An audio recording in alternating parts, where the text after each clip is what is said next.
What's going on, everybody? Welcome on into the Put It in the Book show. Spring training. Here we are, baby. 2025 spring training. Our hats say 2024. It's because we were successful last year. But we are here to talk all things New York Metropolitans. I am Steve. I'm Keith. This is how this is going to go. I'm Steve. I was going to say, as not always, usually it's Rodriguez, right? Or Rodriguez down here normally. Rodriguez is the bottom. All right. That's true.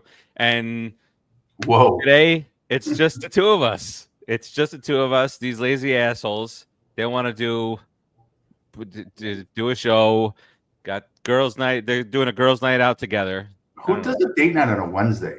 I know. It's like, what's going on? Warped. It's like, it's a work thing. Are you crying? Are you crying? Maybe because it's hump day. Get it? Hump day. Well, I think date night is with the daughter. Oh, okay. That's different. Yeah. Yeah, that makes sense then. Okay. Yeah, I guess. Wednesday. He's having some time with his daughter. I can't argue. Oh, whatever. Don't try and be nice. He's not here. He's not producing the show today. You're not gonna be nice to him. He's masterful even when he's not present, Farace. Oh Lord. All right. So last we left you, it was December 19th. We were missing Peter. Pete had not checked in with us for quite a while. But we'll talk about Pete obviously coming back and re-signing. We talked about Soto already. Spring training is underway. Craziness is going on. Cohen's talking about attendance figures from last year being disappointing. And, Keith, we have our very, very first injury. But we're going to talk about all that and more right after this. Put up the box!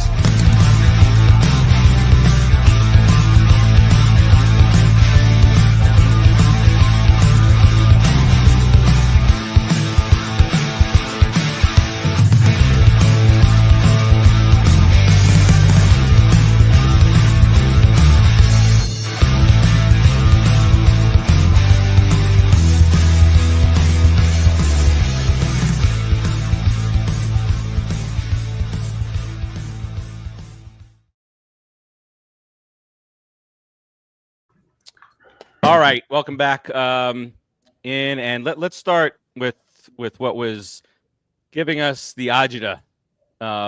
Actually, before we start, I got to show off something that I got for Christmas. It's a beautiful thing. It's because Mama Farace chimed in, a little blue and orange. Jason Vargas. I asked Santa for my favorite Met of all time, some type of a bobblehead for that. with real flowing hair. Flowing. And the face from the dugout that time. Yes. But take a look. Nice. It also says #1 Mets fan. So Keith, the discussion's over. I'm number one. Mm-hmm. I'm the #1 Met fan ever in the world, in the universe. That's okay, little boy. I'm throwing a slider out there, but the very detailed, the non-hair cool in the back. But yes, so this week we start. Oh wow! Hello, okay. Hello, Mrs. Farace. Look at this. Just turn around and happen to see this. Well, thankfully, I can still have this. That's your mom. Yeah. All right. But let's start with this guy. Start with Big Pete. Big Pete. I wish he could stand on my microphone. Oh, look at those big, adorable eyes. Okay, that's not gonna work. But Big Pete, finally he signed after long delayed off season with him. Obviously, it's a Boris situation, so we, in the back of our minds, we hope that this would not have taken so long because it's Pete and it's the Mets, and that kind of marriage made in heaven. But the Boris situation always gets in there. So two things, Keith. Obviously, we're happy. Cut to you on your assessment of that. But the other thing is that in the offseason, when Cohen did have that conversation on him, was an amazing day. And he said how exhausting the negotiations were with Pete, even more so than with Soto. And then when they asked Pete how it was for him, he was like, "Oh, it wasn't so bad." Like, I know. He was like, "Oh, sorry, Steve." All right, but Keith, speak on it and speak on the importance of having Pete back, because a lot of fans out there, they were saying that this offseason was nothing if we didn't resign Pete. So I know there was a small crowd of Met fans out there who were getting frustrated and saying, "Well, screw him, we'll move on." I mean, but quite frankly, there was really nowhere to move on that would make us a better team. Did we have options? Of course, but Pete is the answer. Bregman wouldn't have really filled his shoes. Moving Vientos over, bringing Beatty up, definitely would not have filled any shoes. Pete in that lineup is a formidable bat. He really transforms that lineup. No matter where he is, he transforms that lineup, lengthens it, and makes it a lot more scary for pitchers, especially if we don't know the lineup. So much speculation on the lineup. It's way too early. But hypothetically, if he bats third, you have some really high on-base percentage people in front of him between Lindor and Soto. It's really going to be a lot of fun to watch this year. I just hope Vientos can provide the protection that he may need in that lineup, and I think he could. The contract itself, I was hoping for something more guaranteed and longer. But at the end of the day, once it was signed, I don't care. 2025 is what I care about. I want to see what we do. We can let the big guys hash it out at the end of the year if he opts out. It was stressful because, as you know, I really, really love Pete Alonso. He's my favorite Met, and seeing him Jason Vargas kind of become a piece of business, so to speak. It sucked, but it's the reality of things. But like I said, at the end of the day, hey, Cowbell, he's a Met next year. He's going to be the highest paid first baseman, so he gets that. And let's go, baby. Let's go, Mets. Hopefully, he gets out there, earns it, hits 45 and 110. Right. Yeah, that's exactly what we want out of this dude. Imagine I think they were talking today, and it's think about Lindor and Soto, and then is it Pete or is it Vientos? But that foursome, there's good foursomes out there, but that four at the top of the lineup with Lindor, who can get on base with the best of them, drive runs in with the best of them, got the pop, got the the slap hit, he could do it all. And he gets on base, what, 340, 50 clip, and then you got Soto after him, provided plus OBA for sure. Not like that. It's insane. And then you got think about it, that combination, and this is too mathematical for us right now. But but Lindor getting on base at the clip he does, and then Soto on the clip that he does, and then you got 60 at least home runs behind them, because remember Vientos hit 27 in like 110 games, 110 games, 111 games, something like that. Yeah. So we as Met fans, we put expectations. So he's going to hit 40. Pete's going to hit 40. He's going to hit 80 home runs behind those two guys. And by the way, another 40 home run potential. Maybe a little bit lower because he's not playing in the little league field, Yankee Stadium anymore. And then Lindor can hit 30 home runs. So that top 4 of the lineup has the potential at 35, 35, 35, and 30. At minimum. I got goosebumps. I'm excited. Let's go. Yeah, I think Pete's going to get back to his hitting ways. From what he looks in great shape, and from what he was saying, he's been doing a lot of working on his batting during the offseason. So I think he'll get back over 40 at best, and I think Soto's going to hit 40 plus.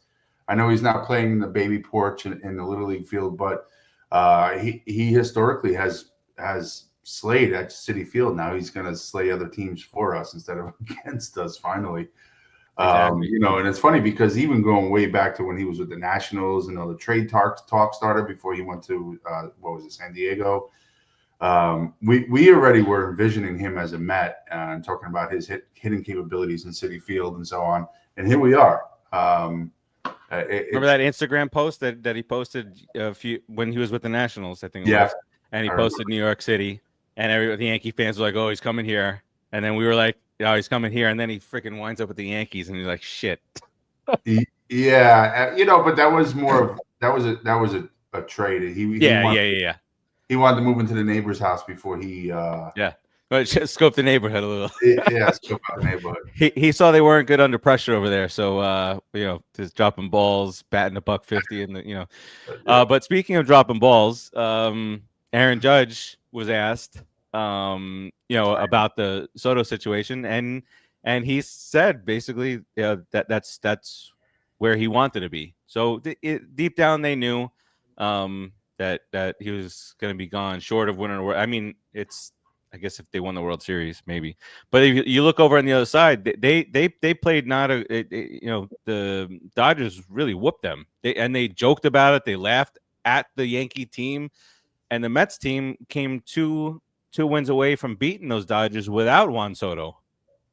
Yeah, I think in one of the games we lost too, it was a close one. I think it could have won either way. So I mean, truthfully, the better team won last year, but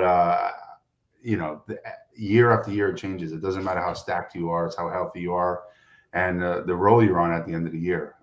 So let's go Mets. I think this is going to be our year.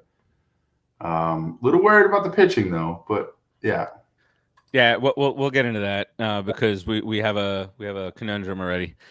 I wanted to kind of go down the lineup a little bit more, and Bohan mentions Alvarez. I guess that's a guesstimate on how many home runs he'll have. He worked on a swing all off season. Not sure if you saw all that stuff, but he's been working really hard on his swing in the off season. And they're hoping to see the running drills. They were behind Marte. And Soto did it. Marte was like, "Oh, what?" Yeah. Speaking of Marte is in a diminished role this year. He's going to be really, really important. Not only from his bat standpoint, because he stands to be mostly a designated hitter with Mr. Jesse Winker, but from the veteran standpoint and continuing to help the younger guys grow. And he's really enjoyed his time, with the Mets. So yeah, and he looks like he's having fun. Slightly diminished role with Soto and of course Lindor and his other teammates. But I think his diminished role is actually going to end up, ironically, being a bigger role because he's going to stay more healthy. Yeah. And to have somebody like him coming up at DH, he's not only an excellent hitter, he's a smart hitter. He's a situational hitter. And although he struggled a whole bunch last year, he was really clutch when we needed him to be. So I'm really excited to see him fulfill the bottom of that lineup, make it lengthen that lineup, and do a really good job at DH this year. Yeah, and I know do a break here and there so he can play right.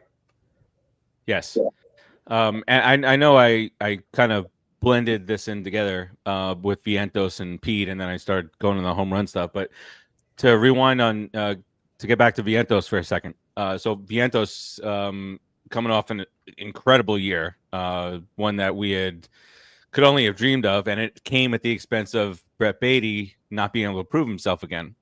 So now this offseason comes along. There is it's up in the air. Is Pete going to be back? If not, Vientos is starting to take ground balls at first base. The whole mindset is changing. So his offseason, a little bit out of whack because he didn't know what position he was going to play. He's coming off. I mean, he's a young kid still, but really took that huge step forward. And now this is the year, right, Keith? So because there's going to be pressure. You get 27 home runs in 111 games. Now we like I said, he's going to hit 40. So there's the pressure right off the bat. But how do you think the kid's going to respond? He seems like he's a down to earth, doesn't get too over anxious, and guys like Marte can have a good impact on kids like him. Yeah, I mean, and knock on wood or whatever other superstition you have, you do worry slightly about the sophomore curse, but I think he's a really good hitter. I mean, he had almost 280 last year, 27 homers, like 80 something RBIs, and he was around 300 for a lot of the season. He really was, and he really didn't have protection while doing that. He was just purely hitting. I personally think he's going to have a great year. Batting behind Pete is going to be huge because if he has a year matching what he did last year, that's going to really help Pete a lot. And we're going to score a lot of runs on the top of that lineup. So looking forward to seeing him, day in and day out playing third base, because he was also getting much better on his defense. Yes. He was criticized for it a little bit, but towards the end of the last year, he was really playing well with the glove. And I want to jump in there really quick because Vientos was the second, and the first was Pete, of guys who were coming up through our minor league system that were poor defensively, and that we had to work. They had to work on their defense, and all we heard is that their crappy defense is going to outplay the good part in the offense. And then it came up again. We've watched Pete, right? We see that he stopped ranging 20 feet, trying to range 20 feet to his right from years ago. We both don't like that big stretch that he does because it's a groin waiting to pull, and knock on wood again. But the fact of the matter is that he has saved everybody on that infield countless errors because he's a scooper. He's the master scooper. He's a scooper. That's number one. Number two, during this process, some of the things that people were saying to detract and say, okay, when something good is going to go away, you got to start talking bad about it so it doesn't feel as painful to you. So people were hounding, not so good defense. If you've watched baseball and you watch Pete Alonso, you wouldn't say that. If you're being honest with yourself. And I felt the same was coming up with Vientos. Defense was going to be the struggle, but he made all the plays that he was supposed to make, and he made some of the plays that he wasn't supposed to make. Yeah, right. So, and I don't know if you heard, but Pete had mentioned something. They asked him about his defense, and he said that most of his errors were really throwing errors, and he worked a lot in the offseason on situational fielding, when and when not to throw, and he's hoping to cut that down. So that's also huge. But yeah, he is a master scooper. He's a definite scooper over there at first base. All right, so let's jump over to a couple more things. You got Siri replacing not Master Scooper but Master Bader in center field. It's hard to find anything wrong with that. I know Bader was a nice little cog last year, but I do think Siri's the better athlete, and they're both cheap center fielders, so we'll see what happens with that. And then of course in left field we got Mr. Brandon Nimmo, who's coming off that plantar fasciitis. Is that how you say it? Plantar fasciitis? Yeah. I hear it's painful. All the guys a few years older than me have had it. Okay. Yeah, I had it many years ago when I used to do when I would install shutters, climbing up and on ladders and stuff, and it sucks. Yeah, it's pretty bad. Or Eli played through that for how long in his career? Yeah, you could depending on the severity of it, you can what I used to call warm it up, but once you stop and stand still, and that happens a lot in baseball, it starts hurting right away. And you can see he was struggling with it, especially even in the playoffs. But to his credit, he was out there playing. Yeah, but you could see him pulling up limping once in a while. So Mhm. hopefully he gets through the season a little better than he did last year when it comes to his injuries or feet or whatever it may be, because we're going to really need him. If he goes down, I think, I mean, we have some huge players, of course, Soto and Marte. This is mind blowing, by the way. As we're talking through this lineup, you remember the torment that we were subjected to before all this with patchwork, and I don't even remember some of these guys' names anymore. That was supposed to call it Cowgill. Remember that guy, Colin Cow? Now we're talking about like Jeff McNeil is our 9-hitter. You got Nimmo and Siri and Alvarez, and the lineup, just the names alone are staggering. Who's backing up Siri? Oh my God, what's his name? He was on a team last year. Not Bader, but yeah, all right. Hey, an exclusion. What do you think about what's going on with Jose Iglesias, Mr. OMG? This is a tough one. Yeah, it's a tough one. It sucks. I would really like him back, but I don't think he's coming back. And we all heard it before from David Stearns. He likes to leave room for guys to come up. And I think that's really what he did with him last year. Why he's not going to be back is to leave that kind of space for maybe a Beatty or a Mauricio if he's ready to come up and prove themselves. Because if Mauricio comes up and he's healthy, and we're able to put him in the outfield, Series then becomes the fourth outfielder. Yeah. Mauricio is by nature a second baseman, but you know how that goes. He had been working on the outfield, and yeah, exactly. He's an athlete. He'll be better than an athlete. That's for minus. Sure. I hope so. I don't know. My thing with Iglesias is I think it's the Boris thing again. He wants a multi-year deal, and guys like him don't. I know what he meant to this team, and there's certain instances where players are more valuable to certain teams than others for a variety of reasons. Yep. And for him, it was the OMG. It was the infusion of that energy. He came up and hit and hit and hit and hit. He was like hitting 350 at some point, and he just didn't let up. It never went through that big slump that a lot of people thought he was just going to fall off the cliff. But at the same time, like I said, he doesn't. Players like him and his caliber, aren't going to be many multi-year offers when you were about to go and retire last year. And I know it's a great story. Love him, OMG for life. But I just wish that he would have taken a 1-year deal, and then you go from there. You play well again. I get wanting the security. I mean, it still might happen. Yeah. And Tyrone Taylor is the other player I was thinking. Tyrone Taylor. Yeah. Bam. He had some good. He had some big hits. Yeah, he had 220, but had some. He had some good hot streaks, but very inconsistent. What was that game that he wasn't? It was in the playoffs. He wasn't going to start. He was the last minute. But he had like a triple. Was that towards the end of the regular season? Maybe. I think that was the series that pushed us to play the Braves, wasn't it? For maybe. The one-game playoff. Yeah, I think so. Maybe. All right.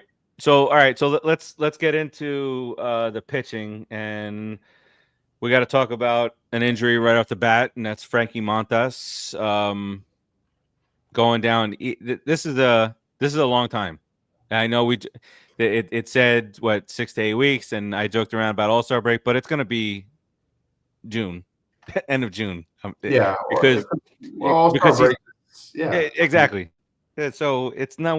I wasn't far off with my joke, but it's a lat thing. It's 6 to 8 weeks before he can even start doing anything. But So were you we've excited about learned this a lesson. signing to begin with? I mean, for me, I was like, what?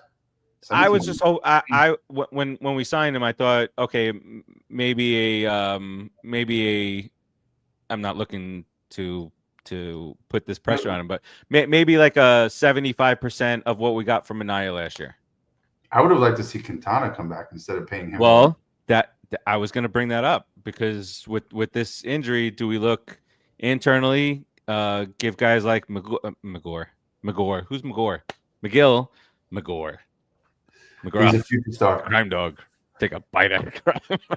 He's playing some high school in Oklahoma right now. He'll be in the Mets in a couple of years. Christopher, yes, absolutely.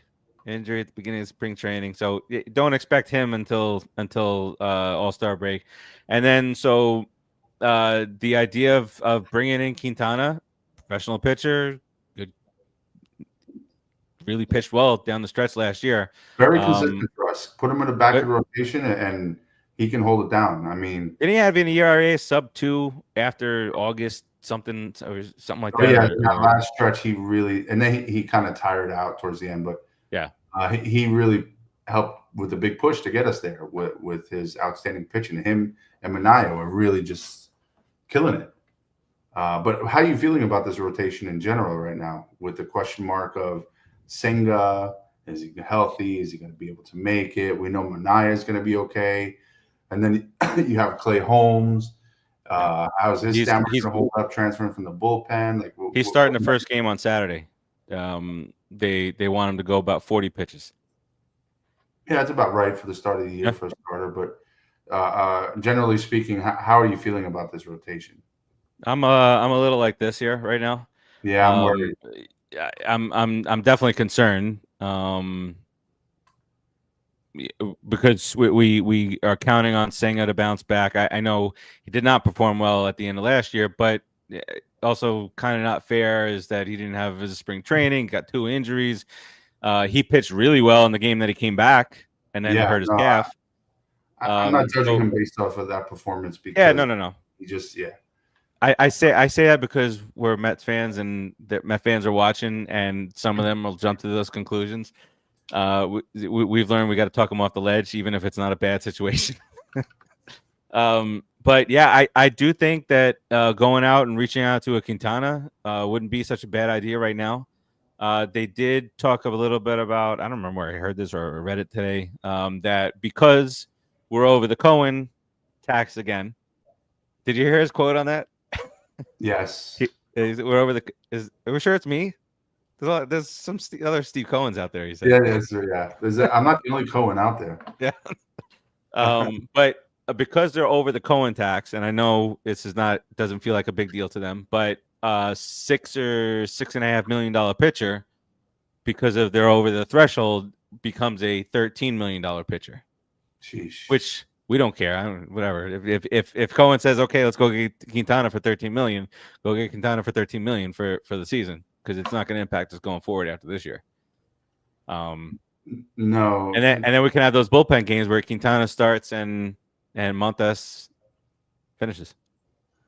So, and another, speaking of what Cohen said, things Cohen said, one of the things he said at minimum is wow, another screen I had on a commercial just blasted in my ear. Sorry. I was on Baseball Reference and Chevy popped up. And another thing he said, great American hero, like a rock. At bare minimum, he's expecting the Mets to make the playoffs. So I'm thinking, like, even through spring training, as we get towards the end of March, you might see a lot of pivoting in terms of bringing people in to pitch or not. David Stern, he's a fantasy player. He's a fantasy baseball player. He's constantly making moves and trying to bring pitchers in that people aren't expecting to do well. We have the clinic at Mets camp that has been really good, but I mean, it's just a lot of chance. You want to believe in that, and with this regime, they're showing that they are following through on what they're saying, and their scouting has been pretty pretty good. It has. But then, in the back of your mind, you're like, yeah, but these pitchers and this track record and this and that. Paul Blackburn? Blackburn, yeah. Now, him, I forgot what his injury was, his spinal fluid leak. Spinal bifida. What are we doing? What is that? What are we? What's wrong with the Mets and our spines? But he, no joke. he's coming back. He's a number 5 guy, but that's his role. And if he's healthy and he pitches, to the 5 spot in the rotation, that's all we can expect from him. He's going to be a mid-4 ERA kind of guy. Yeah, but with our lineup, we can overcome that every now and then. And he's not. Cowbell. He's not a what? No. He's like a bullpen game type starter. Yeah. When Buto has to go 3 innings. Yeah. They were talking about getting Dylan Cease from San Diego. That's going to cost a lot, but I know that's ongoing. George, what's going on, sir? The other, I know we were talking about pitching, but now we're talking about bringing other guys on. The interesting thing, George, echoing our sentiments. Yep, George, we're talking about that, bud. The other big news that's in baseball right now is that Vladdy Jr. and the Blue Jays could not come to an agreement there, and immediately here the Mets are the top 3 destinations for him. I like it though, because it never happened before. Like the Mets were option 27. I'm not shaking my head because I don't like it. I'm just shaking my head because that's next year. Right now, we need to worry about making sure we have a solid Big Pete, our lineup set up, and we Big get out. Pete's got to have that season. Yeah, and we scare the hell out of the Dodgers for a World Series push. Pete said, I think it was today or yesterday, if we beat the Dodgers, for sure we were winning the World Series. I loved it. When we beat the Dodgers, we're going to win the World Series too. Well, he was talking about last year. This year, when we beat the Dodgers. Yeah, that's them. George says we'll see you next year, Vladdy. I mean, that would be great. I mean, obviously, I'd pick Vladdy over. I mean, I love Pete. I mean, like I said, he's one of my all-time favorite Mets. But if I want to win, I want Vladimir. Vladdy and Pete. Pete will be elsewhere watching them Mets win the World Series. No, Pete's got to have a big year. Or maybe he'll opt in and he'll be our DH because Marte will be gone, right? So yeah. And Winka the stinker. I hope he doesn't like it there anymore.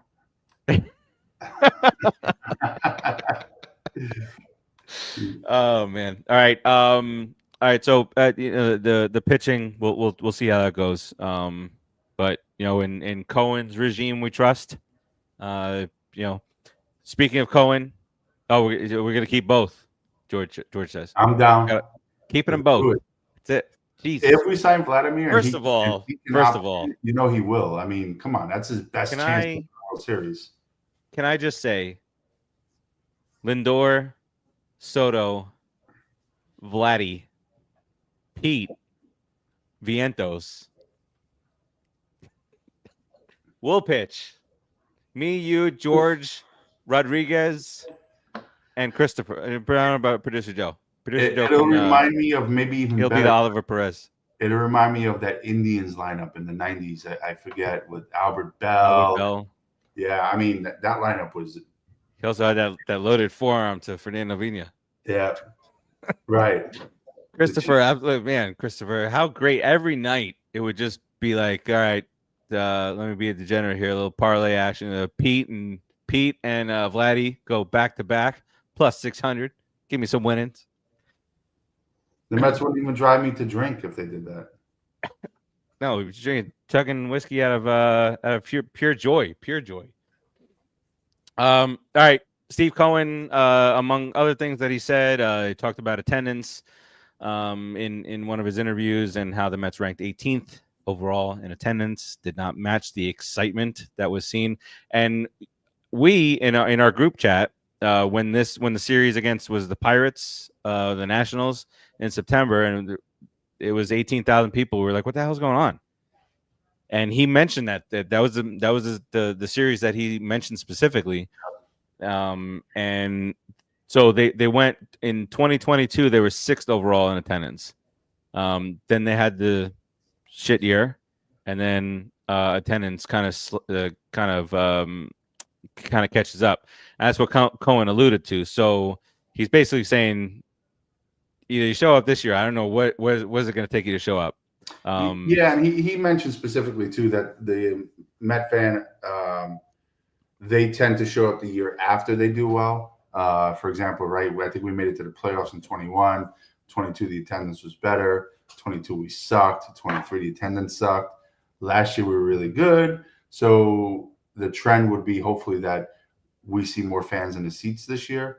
Cohen did say that there was a lot more preseason sales this year than what compared to last year. As soon as they signed Soto. And I don't know if you were going to get to this point, but all of the nonsense of everybody, and WFAN and everybody else getting upset that Cohen's threatening us. Stop it. Relax. See, that's the stupidity of it all. That was not a threat, like in the least. Uncle Steve's going to close the purse strings. No, I mean, it's obvious if the fans aren't financially supporting the team, he's losing money every year. He can't keep dumping. Yeah. There's got to be, profit somewhere. And there were 17 teams ahead of us. I still will, but Yeah.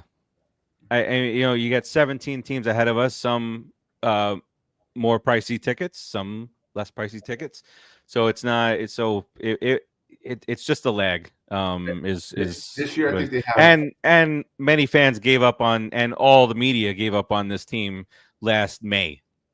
Let's just be honest. And people were probably like selling their tickets off and doing all this shit. And remember, they wanted to trade Pete, they wanted to trade Lindor, and they wanted to trade Diaz. Yeah. I got to be honest. From our show, I think we were pretty consistent in saying, "Relax, it's early." I don't think we were on that bandwagon of it's over. But I know also, going back to the attendance, that Cohen said he's doing like 6 concerts this year. Yeah. Billy Joel's going to be one of them. He's also doing like 4 or 5 bobblehead days. So he's doing a lot of programs that the fans really like the bobbleheads and the concerts to fill those seats. But it was just announced today. What would you do as a promotion or to fill the seats a little more? I think in general beers, because no, Yeah. not in Queen, not in Flushing. Yeah. No, I think there's some there's some excuses that you can make and some reasons that you can state, but then you look across into a different borough and they had better attendance, and it's so priciness and all that stuff. But I think the giveaways, I think signing Juan Soto away from your crosstown rival, I think definitely boosts that. Bringing back the fan favorite over the last 6 whatever years, Pete Alonso, and then just they're showing the willingness to do things and showing let's have some flexibility around the trade deadline to bring on guys. But they announced their themed games for the season today. So they have a lot of different, all the heritage nights that we're accustomed to, the military nights where Seymour Butts started us out last year. They have Minecraft night. The bobbleheads, we're gonna have to get Edwin. I was just looking at it. They have a WWE night, so they're working with these teams. Is that true? What I was reading, The Big Show is dating J-Lo. Sorry, complete course change. No way. I saw something like that. I was like, that's don't tell Rodriguez that. He'll shoot himself.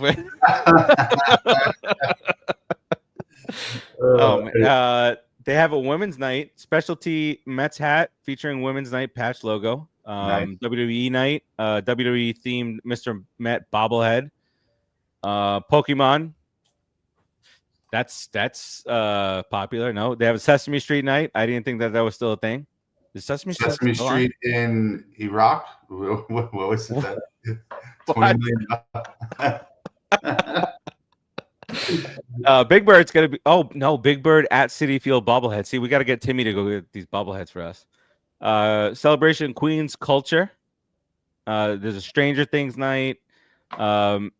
Mets Hall of Fame bobblehead. Oh my God, I need this, Keith. We need this. Wow. A bobblehead set in featuring Gil Hodges and Buddy Harrelson. Pikachu. And then Mets Hall of Fame. Oh, they have multiple sets. Oh boy. Oh boy. Oh boy, Keith. June 25th. Tom Seaver and Rusty Staub. That's Rusty. the two-pack. George, and then George and I's favorite player to we take every redhead in the stadium we saw and we guess his age and say, oh, that's Rusty at 40. Oh, there goes Rusty at 20. Oh, there goes Rusty at 50. Little orphan Annie. Yes. David Wright night should absolutely sell out. It should not even be a question. They should have standing room only. That was disappointing last year with Doc and Darryl. Yeah. I mean, come on, bro. And later, and a late arriving crowd, and they even gave advance warning multiple times about what time to get there. Be in your seats by this time. The last Hall of Fame bobblehead set is Ed Kranepool and Jerry Koosman. Wow, that's pretty cool right there. That's a nice thing that they're. Oh, son of a bitch! That's concert series. I watched Koosman and Kranepool play when he was in his 40s. I mean, Rodriguez. When he was in his 40s, he used to go watch them play. There's also I missed this one, Keithy. Concert series bobblehead, Billy Joel. Yep. Oh, jersey, not a bobblehead. Oh, give me the jersey, Tim. You're on payroll. Need you to be out there, scouring Citi Field. So you be there on time. Okay. Yeah, they're doing a lot of really cool events, and I think they I don't know what days those are on, but they need to also focus on weekdays, Yep. Like, remember the old Daily News? You cut the clipping and you go to the gate and you get that kind of things like that. Rip it out. It gets kids. And it gets kids there, and they'll get $40 from their mother for half a hot dog and a quarter of a soda.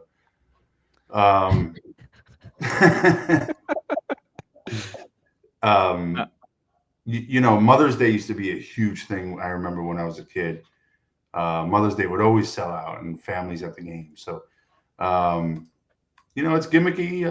I know across the borough they don't have to do that, but it's also Mets tradition to do these things. We're fun. Even Tim says they're the boring corporate. You can't have your beard still. They don't do alternate jerseys, no alternate hats. They're the boring type. Timmy will tell you that. You think Soto's going to grow out a beard? I'm guessing he can't grow out a beard. Does he? He's like 15, I think, with his face. Real quick, have you seen all the haters online? Wait, we have just signed one of the top 3 baseball players in all of baseball in his freaking prime. 26 years old. He's not even in his prime yet. Just about to enter it. Yeah, right. Like. He's just getting there. By the time he's 29, 30, he's going to be hitting his prime, and it's going to be unbelievable.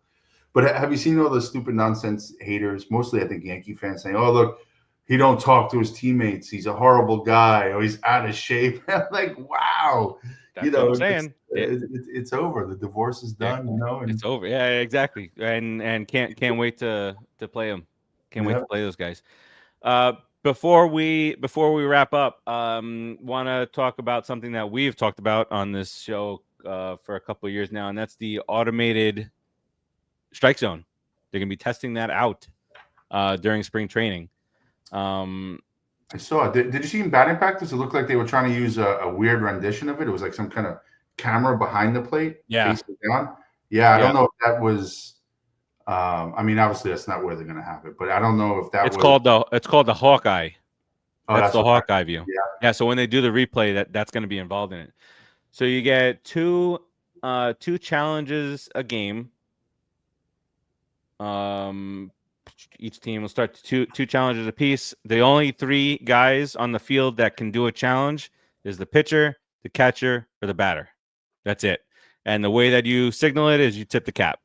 You tip the cap to the umpire. That's the signal of the challenge. If you get the challenge correct, you don't lose a challenge. If you get it incorrect, you lose one of your challenges. Amen, Eddie. Where's that? Oh yeah. He said that. Yeah. Oh yeah. Without a doubt. Shea Bridge, that whole everything should be. And you know what else might be good for fans in these situations that are in sellout situations? Set up giant TVs out there in the parking lot. Do like some of these like NBA finals. You see the away team. I know they do the viewing parties there, but set something else up there, but with security, because that area is not great. They would need an alternate parking lot though, because Yeah. this regular. Yeah. Go over to Flush and Meadow. This close that up. Yeah. Yeah. Yeah, and then pretty soon you're gonna have the whole build-up area out there, so people, even the casual fans, will go out there, be at the restaurants and whatnot. Mama Faraj, any new rules? No, that's just the testing of the automated strike zone, which we are proponents of. Yeah, right. Rodriguez not so much, but we are. But going back to that real quick, you said 2 challenges. Is that per game per team? Per game per team, and on average, a challenge takes 17 seconds. Yeah, I just because it's a quick. Players themselves can challenge it, but because strategically you would want the manager to do that, but that's a whole other story. I think if they move it into production, like I feel like I'm at work. If they move it into like a regular season situation, I think that in the testing phase right now. I have to imagine that rule would change, because as a manager, you wouldn't want your player on a field doing that, because you may decide, oh, it's too close to call, and strategically, I don't want to waste a chance. But that should be a manager's call. Anyway, we'll see how that works out. This is just a test. I am excited for RoboUmp, because we really do need some consistency in that strike zone. Yeah, and no extra challenges and extra innings. That's the only thing that only additional item there. So it'll be interesting to see. Christopher said he's seen it used a lot in AAA and it wasn't too bad. I mean, if it's gonna take 17 seconds each, I mean that's a combined 68 seconds. So yeah, and if you get it right, you retain the challenge, so you can keep your another challenge. So even so, you're adding 17 more seconds. Of the arms and the looking into I mean, when are we gonna get? Are we gonna get a first thing like that where the guys just go off on this tangent? I know I'm critical of Gary, Keith, and Ron when it comes to this, but anytime there's a challenge, always they spend the entire challenge complaining about how long it's taking. Besides looking at the review and stuff, Keith's like, Jesus, let's go here.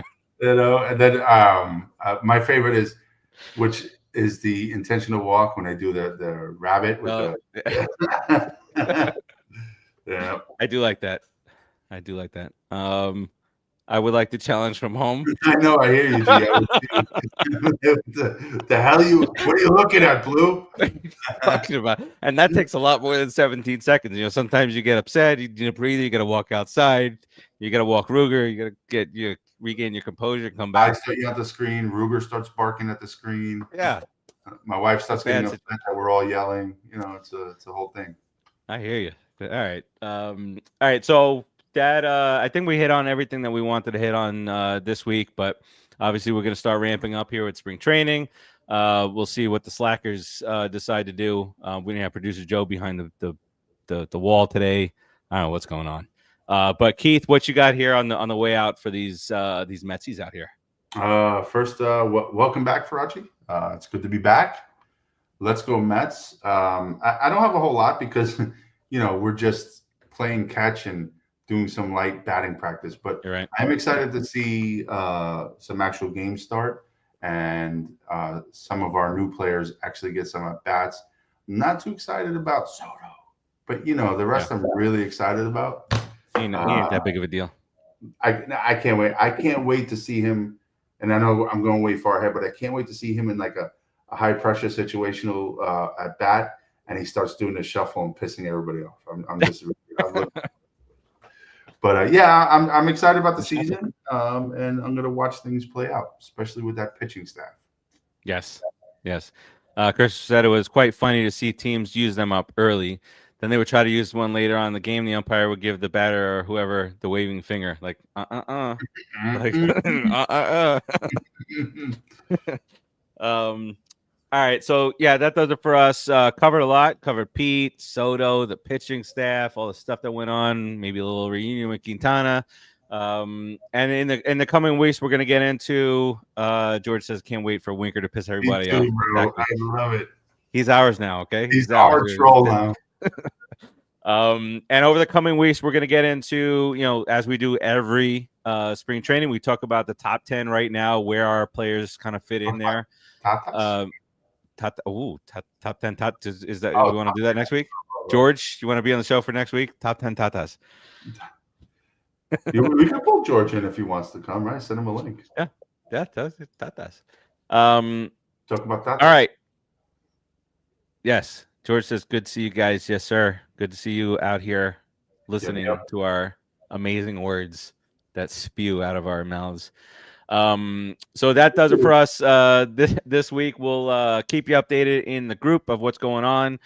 Yes, in the Facebook group with all you Juan Soto number ones and Juan Soto number twos and 17 other Juan Sotos and some Brandon Nimos that have joined the group lately. And obviously we keep you posted over the weekend when games, spring training games, and Mr. Holmes starts off on Saturday for us. We'll go into some of the top 10s and we'll do some wheel action, hopefully get some of our co-hosts and producers back. But until then, predictions in a few weeks. Oh, shit. And by the way, breaking news earlier by Keith, Big Show and J-Lo couple. They're an item. Are they really? No, I don't know. Oh, I don't. Yeah, I was scrolling through. I'm gonna go look it up now after we get off the show. All right. Well, if that is true, we need to, and all seriousness out the window. Got to get Rodriguez on some type of a watch. Take away his belt, his shoelaces. There's no way he can tolerate seeing J-Lo with Paul White, the Big Show. Isn't he married? Didn't he have kids and stuff on his show? Do what? Doesn't he have a wife and kids? I don't know what's going on. The Big Show. God, nonsense. I don't know. We'll see. That would be hilarious though. It would be hilarious. I thought it was funny when I first read it. We talked about Big Show and J-Lo before we talk about the Knicks, on this show. We don't talk about basketball on the show. Don't talk about that. All right, but people. Everybody out there who's watching, if you enjoy what you see, please share. Tell your friends to jump in. Get them to like our page. Don't do it. Yeah. Give us some props, please. George says no chance. Yes. Hold on. Can we pause for a second? I'm going to look it up now. Yeah, that's got to be ridiculous. Is Big Show dating J-Lo? No. Jennifer Lopez is not dating Big Show. Wait, what? There's pictures. But there's AI now. There's AI. Yeah, maybe AI is not caught up with the times because there's definitely pictures. I don't know. It's not going to show. Oh, there it is. Look. Yeah, that's what I'm just looking at. Oh, boy. Send that to Rodriguez. I mean, that caught that, and that also creates all types of visuals of, anyway. Very disturbing. Very disturbing, that is. All right. On that note, let's get up on out of here. Let's go, Mets. Let's go, Mets. And Put it in the box.